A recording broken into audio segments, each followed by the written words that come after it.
guys. Hey. Welcome to Mashoko, a platform that allows voices, heard and unheard, to share their convictions on everything life. I'm your host, Tinomutenda Mpunganyi, and I'm back with my co-host, Gladys, aka Bubbly G. Hello, everybody. I like that effect. And today we have a guest, RODDIE Badsinger. Thank you for coming through, mate. I just like seeing you. It's nice. Breath of fresh air, my guy.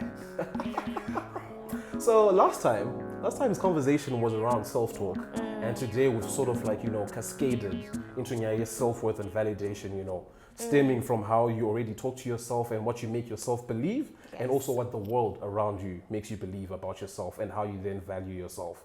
What would you say about that in terms of just introducing? I think we've been seeing a lot of self-worth, self-love, self-what on social media lately. People, they go out, they go to the salon, have their hair done and nails done, and they post self-love, self-worth, I love myself and all that. But I think it's more than just doing that. I mean, it's also like a relationship you have with yourself, stemming from how you actually speak to yourself. And then also creating, let's say, finding value in who you are. Right. Because from my understanding, self-worth is not the money that's in your bank account. So the amount of friends, it's not about the amount of likes that you have, but how you feel about yourself, how you value what you are and who you are, and not necessarily what you're bringing to the table, but mostly about finding value in everything that is you and that represents who you are. Okay, got kind of deep there.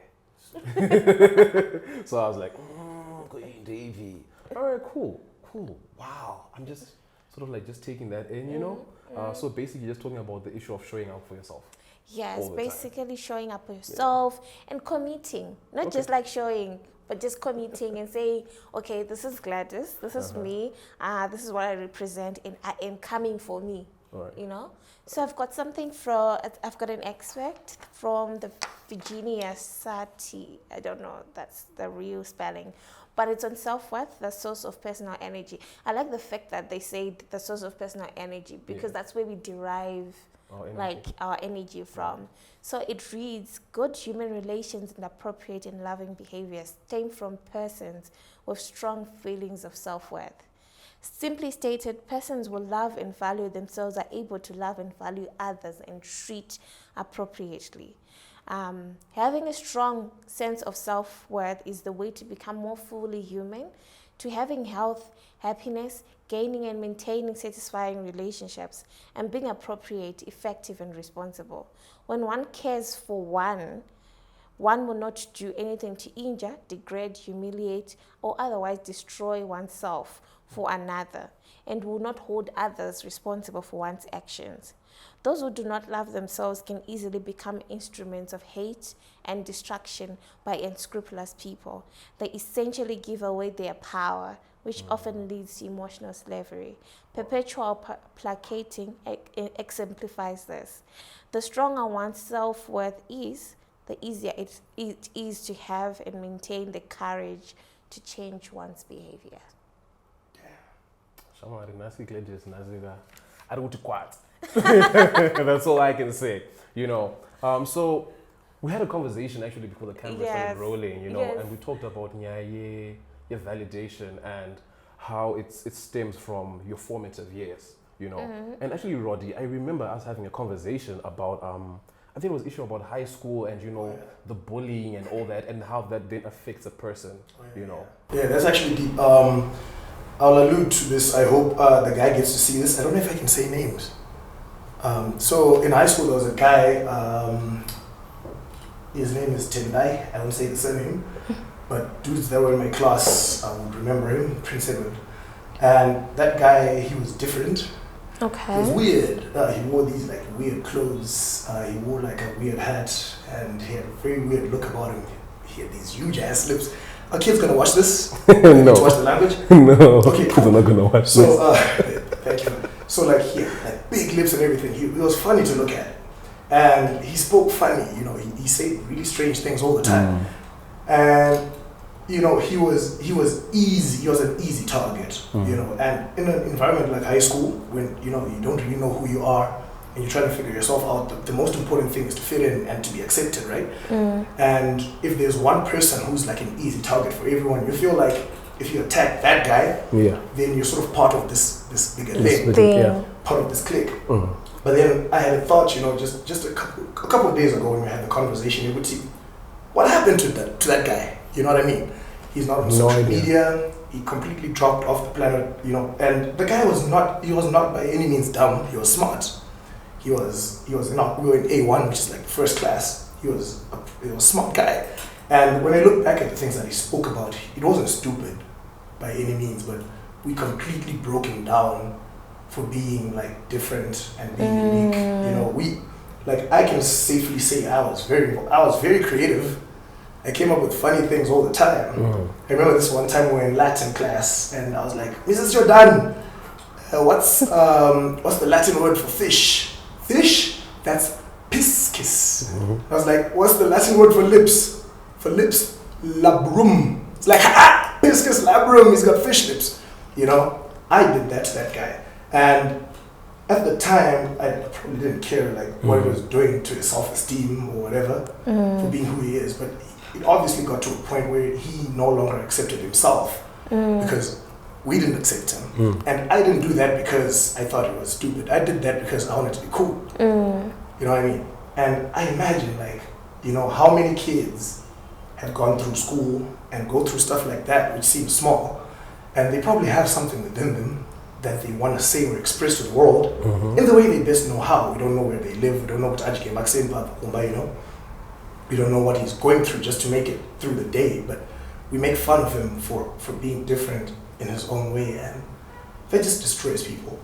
Yeah, definitely. And you know, like when you think about the compounded effects, you know, because like you've mentioned, Guti, how many kids are going through this, like, you know, every other day and everything. But it's about Guti, like once like Rwanda, 1, 2, 3, 4, 5, you know, like 10, 15 of these situations and experiences, the things that they then do to you. And like you use the word breakdown. Like literally we're breaking down people, you know, and like then their self-validation now becomes very, very low because they feel like... That's what's up. I feel like we're always told that you gotta be like this, then you'll be okay, you know. Like, I'm a big fan of Kanye, Jesus King, right? You know, he said something like, how come you're told, nah, you gotta be humble. Nah, you gotta do things, you know, let people speak. Like, how come our parents don't tell us, nigga, it's okay to be great. You know, be amazing. You know, you're really good at this. If you work hard, you can be the best in the world. When I taught that, you know, when we were in school, we were told you don't speak back at teachers. You know, I remember I got in trouble when I was in grade 4 with a student teacher, and she was so wrong. And I'd correct her in class, and I got in trouble for that. Because you're supposed to be humble. Yes. I guess there's the other issue that you have mentioned about self-acceptance. So I think we wait for others to accept us first before we can accept ourselves for who we are. I also remember when I was growing and I was in school, I used to put all the elements of fashion in my school uniform. And because it made sense to me, and also Tino, I think we had a conversation of how the things that you're listening to. It's whether it's either you're talking to yourself or someone is talking to you. So you're listening to people who are talking to you, right? It's those voices. And there are people who play a huge role in making sure that that voice molds you into a person that you become. Like the way you used to speak to that guy, it molded him, sort of affected him in a way. I grew up in a family where my mom was an entrepreneur. She had like mad lots of confidence in herself. And then for me, she sort of like transferred that into me. And she used to call me all the time when an important person is speaking on TV, so that she allows me to dream and aspire to be that person. She instilled this like high sense of self inside of me, so that I could not look for external validation. I would just dress up the way that I felt like it looked good because I was confident in myself. And as much as it would look weird to another person, it would look good because I feel like it's looking good on me. So there's a level of self-acceptance first before you go to self-worth. You can derive your self-worth from you accepting yourself. After you've accepted yourself, then you create the value around your acceptance, because people will not accept things that you do not accept as an individual.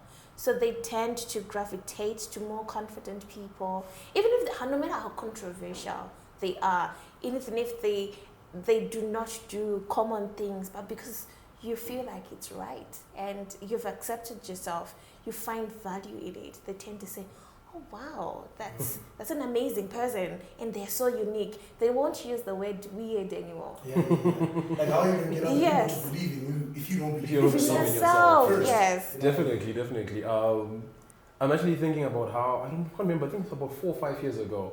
I've always been a dickhead, right? And like I struggled with body positivity like throughout as a from primary, guys, like from primary, you know. So I'm just thinking about how like some of the ways that I've started working towards, you know, flipping that issue is, I think it was about 5 years ago when I started doing this whole thing in my affirmations, right? And like I would look in the mirror, you know, and be like, Tino, you're sexy. You're sexy in front of me. Look at that smile. Hey, when I suck at you know, you know. And so I was really listening to what you said, Kuti, you know, like that whole issue of Kuti, the way that you then speak to yourself, you know, and stuff like that. And you know, I even think about Ye, you know, you mentioned Ye, right? Yeah, remember when we were watching that docu and what's it called, Genius, right? And the external validation that he got from his mother, just like she had. That guy would not. That guy would not be Ye. It would not have. He would not be Ye if not. So you know, so I think it then goes back to he actually mentioned something. We spend so much time breaking people, you know, and destroying them instead of speaking life, you know, and building them up, you know, and like it then affects people. They become shells of themselves. You know, I actually want to talk a bit on that, the issue of parents, you know.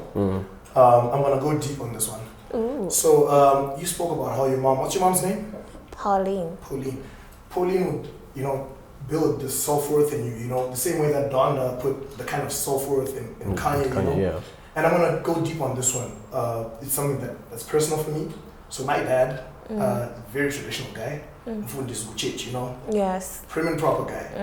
And growing up, like my dad is like, even to this day, he's been like a huge influence on my life, you know. Like I had a very close relationship with my dad growing up, and I believe that what my dad believes is what I must believe, and you know, he'll be right. And actually what happened is my relationship with my dad really deteriorated for a long time until I decided to break from that. You know that I had a conversation, I'll tell you how conversations just a year ago, I used to go with my dad. Oh Dad, I'm thinking of doing music. Oh, by the way, all of the Badsinger's music is about relationships. Okay. Relationships with the people around you, the relationships with yourself, relationships with friends, and even people that you never get to meet, like society. All that. My music is about relationships, right? And I found that the way that you relate with those around you and yourself can really shape you and can really affect like your self-worth and the value. In my case, right, my dad would be like, write out your music. So my guitar is fine.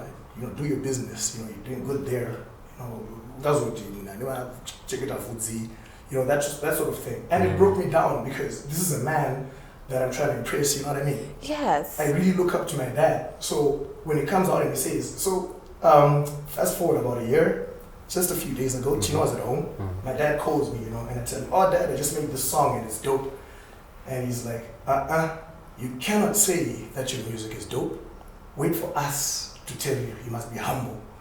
Whoa. You cannot speak like, and you know what? Not to put any blame on him or anything. This is how like our parents think. This is like how the society around us, you know, thinks.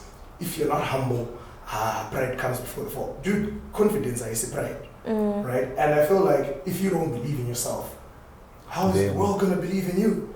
I feel like our parents need to shift the conversation from whatever. No, bro, our kids need to go out there and kill it. You know what I mean? We need to go out there and be the best. We need to be great.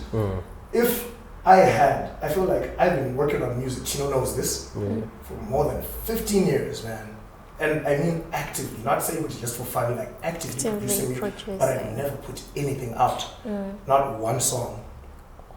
But I've got great songs. Like a lot. What? Tino knows Mazi hard drive. I've got albums, but no one has heard. Because I feel like if I don't put this out, that was great. And I feel like if there was ever a moment, this is not me putting you on the spot or anything, but I feel like if there was ever a moment where like my dad was like, son, I don't care if people don't like your music or not. Do you like it? Yeah, I think it's dope. Yeah. Good, bro. Do it the best you can. Yes. And put it out. It's gonna be amazing. I feel like if our parents could have these kinds of conversations, with the kids, we'd have a whole different generation, man. We've got colonized parents, man. Yeah. I feel like the paradigm shift in Jiga will probably start with us if we're willing, right? Because I can't blame my parents either for whatever. Yeah, like they're not wrong. Because it's about asking Gucci, how was he raised? Then asking about how was his father raised? How were our Mads Tateguru raised when it came to some of these issues, Then, you're even mentioning the word colonization. And it makes me then think, Gucci, I feel like we're to be broken at some point. For us to be colonized, I don't want to get all political, but like I feel like that's one of the things, because like I think about the black man, the black woman, the black person, and how like we've always, like right now, currently in this world, we're fighting so hard, sort of like, just to fit in, Yeah, and then also like the advent of social media, we tend to look at other people approving us of the things that we are posting, because obviously we're all creating things, and I understand you are an artist, Tino is a developer, I'm a creative. We're creating things, and also we've got opinions that we're sharing out there, and sometimes we feel or measure our intelligence with the likes that are given to us. But maybe because they're not just looking for the type of content that we're sharing at that time. And then you then say to yourself, oh no, I'm not going to post. Or they've got 5 likes last time. But it's not about what you have posted. It's about them and their struggles that they're battling inside themselves. But if you say to yourself, this was good enough, and I did the best that I could have said, and you need to develop you need to talk to yourself like that. And I really wish you could publish some of your music, so that we also really we get to enjoy what you can give us. I still feel like you shouldn't, not that you're rebellious or defying your dad, but you need to release that music. The world is waiting. Maybe it can heal someone. Maybe it's going to inspire someone to get out from whatever that they're struggling with. And then also, it's a leap of faith on your part.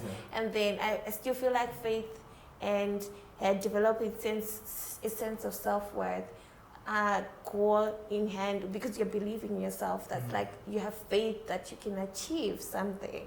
So you need to release your music for your sake, not for anybody's sake. Social media, actually, like I've got to say this, right? I gotta say this, and I'm gonna name drop. There's a nigga, Anonzi Brian Willis. He's a nobody. Probably this interview is gonna get him famous. But that nigga, he does reviews. Right, and he comments on things, and that dude has no respect for creators, like I had to call him out, like for years, right, I've been on social media, and there's like trolls like Brian, who comment with Vanchoga, he comments things like that, or jazzy, that's 10 years hairstyle, and I did a comment, I screenshotted it, I think I'll put it up in the edit, where I was just like, dude, I feel like you have no respect for creatives and the whole creative process, because all you ever do is criticize. And then you have the audacity to come back and say, nah, bro, if you're going to make something, expect it to be in the public eye, and you're going to get opinions and stuff.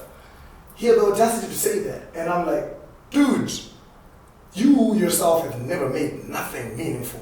That dude does TikToks on his phone. And they're not even that good. He gets like 3-4 likes, you know. He's not even that good. But he has the audacity to speak out against Mashoko.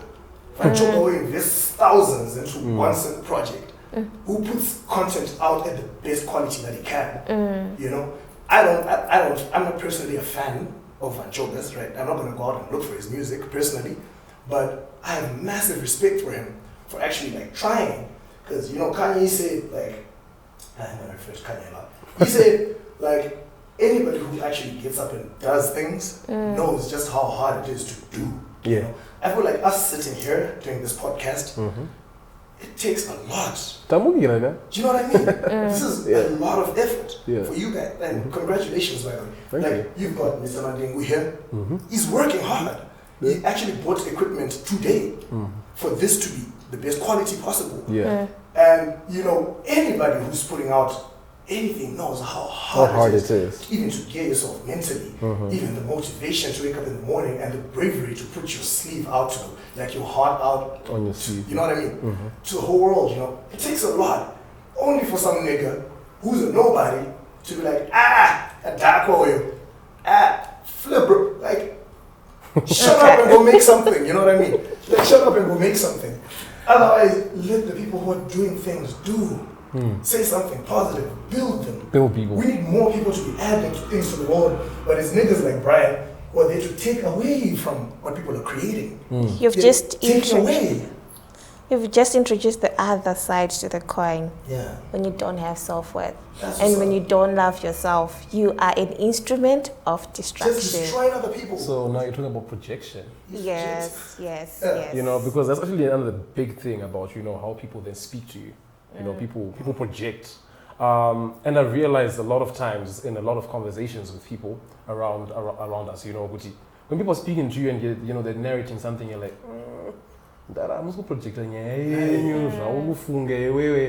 you know, how you are feeling and trying to make me feel the same way, you know, so. Yeah, and I hope people who watch this podcast get this level of bravery, you know, like, it's taken me years to get to a point where I can safely say I'm now recording my album and I'm going to put it out. It's taken me years to get to a point where I can go onto the wall of a social media troll and call them out directly. You know, it's not an easy thing. It's not an easy thing. And I feel like we all need to get to that point. You know, where when somebody is just messing with your vibe, you gotta stand up and say, dude, shut up. Yeah. What are you doing? You know? Do something. Go do something. You know, I feel like, you know, I'm gonna allude to my dad again, you know. It took a lot for me. I'm 29 years old. 29. Last year I was 28. And my body would tell me something and I'll cower away, you know. It's taken me this much time to get to a point where I'm like, Dad, thanks for saying that. Yeah. But I don't want to hear that. I don't agree with that. It's good that you have your opinions and your values. And probably they work for you and for your lifestyle and the things you're trying to do. But that kind of advice is not working for me. You know, if you cannot be constructive to the things that I'm trying to do, then let me be. Yeah. You know what I mean? And I think maybe the most important thing to take from that is, you know, you gotta learn, this is advice maybe to the younger people or people who are going through what I've been going through, like take the time to be great at something. You know, like put in the 10,000 hours, right? Yeah. The minimum time that it takes to become an expert at something, right? Take the 10,000 hours to make dope music. If you're like a fashion designer, become exceptionally good at it. So when someone comes and says you're whack, look at them like, what? There's no way I'm whack, because I know I'm great. I think that then becomes the distinction between like thinking you're great and actually being great. Right. You know, there are some people who I'm not saying like everybody's doing good things and like if you're crappy, just go do your crap. No. Actually become excellent. Improve. Work on you. Be great. Yeah. Be actually great. Yeah. So when you state, snap, RODDIE Badsinger is a badass musician, probably the best musician in Zim, probably in Africa, right? And I believe that. And I feel like it's a fact. Yeah. Right? It's not like who's big or whatever. It just happens to be a fact. You know? So for whatever it is that you're trying to do, you know, become great. So you can say it and mean it and feel it. can tell when you're faking. Of course. Energy. You mentioned with personal energy. Yeah. Your relationship with yourself. With yourself, then. Yeah. That's how you get the self-worth from yourself. All right. So, anyways, you know what? We could spend hours. Yeah. We could spend hours on this, to be honest. But the reason why we have this platform, guys, we want you guys to comment, want you guys to engage, you know. So, comment section, Papa, you know, like, add all your thoughts, you know. Want to be able to, you know, have like discourse all the time. Be able to start talking about some of these things, you know. So, do you have any final words yourself? I just would like to thank the Badsinger Babs. for joining us today, and we really learned a lot from you, and we're waiting for the albums to be released. And also I'd like to thank Tino for being the amazing host, and then I'd like to thank me for being amazing, for developing self-worth. But I would like to just say thank you to our audience, and also we would love to hear from you. Please continue to be kind to yourself and also love yourself. And you're amazing and you're awesome. And also don't forget to subscribe on our channel. Like, share, comment. All that stuff. Yeah, we're looking forward to see you next time. Bye. Thank you so much to Inspired Faces of Africa, to Capture, to Crafted Ink, and to Ripped Canvas for bringing us this episode. So yeah, catch you next time.